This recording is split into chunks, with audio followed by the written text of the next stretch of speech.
And from the 17th of September to the 25th, the BVI International Finance Center will host a series of commemorative events to observe 30 years as a well-regulated global financial jurisdiction. The first event, an IBC Act commemorative exhibition, was held at the Central Administration Complex on Wednesday, September 17th. Highlighting the importance of the IBC Act to the BVI's development, Permanent Secretary in the Premier's Office, Broderick Penn, says the Act was pioneering and became the crown jewel of the BVI's financial services product. The IBC Act, as we know it, is what we like to call the crown jewel of the BVI financial services products. And it is a cornerstone for the rest of the financial services industry. In short, it has resulted in the BVI becoming what it is as a thriving financial services jurisdiction. The Act, or law, the BVI law, it was pioneering.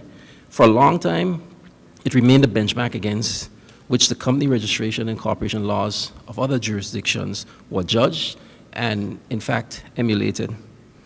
The idea of the BC Act, it was sparked by a gentleman by the name of Mr. Paul Butler, who drafted the initial IBC concept, coupled with our own Attorney General at the time, Mr. Lewis Hunt.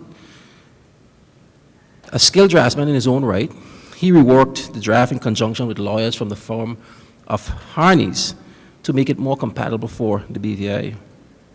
The thinking was to establish a new corporate product, thereby creating a flexible corporate vehicle for multiple commercial uses. It provided new statutory tools for restructuring and reorganization within the global financial services arena.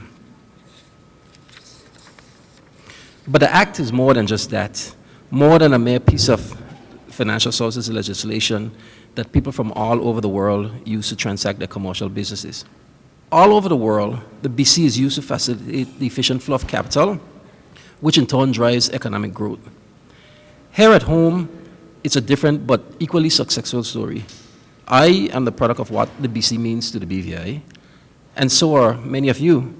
Our education, our successes, our livelihood are all in large measure due to this Act. There's not a single person in the BVI whose life is not touched in some material way as a result of the IBC Act. The IBC Act 1984 was drafted by former BVI Attorney General Lewis Hunt, Paul Butler of US-based Sherman and Sterling law firm, along with Richard Peters, Michael Regals, and Neville Westwood of Harney, Westwood, and Regals. Premier Dr. Orlando Smith cut the ribbon to declare the two-week exhibition open and spoke of improving awareness about the significance of the IBC Act.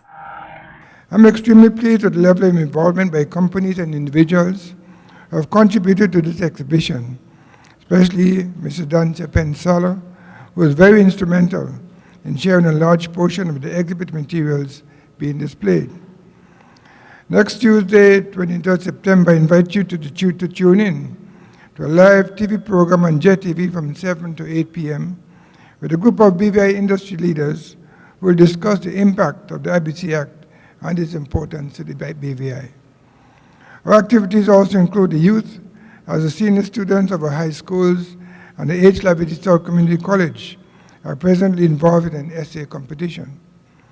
This will allow them to gain an understanding of the history of financial services in the territory and the subsequent role it plays in today's global economy. The IBC Act was replaced by the BVI Business Companies Act 2004, which has further positioned the BVI as a well-regulated, successful international jurisdiction of choice. Acting Executive Director of the BVI International Finance Center, Sylvia Moses, said the Act has had a profound impact on the global financial landscape. And Ermin Penn gave a synopsis of the two exhibitions. She also spoke to the social and economic benefits that the IBC Act offers all BVI residents. We've tried to intermix what I have put together in terms of the legal understanding and framework within which any company works, along with photographs, which we hope make it an interesting and educational experience for anyone who comes to see it in the next 2 weeks that it's mounted. The IBC commemorative exhibit is located in the East Atrium of the Central Administration Complex and will be open for viewing until September 30th.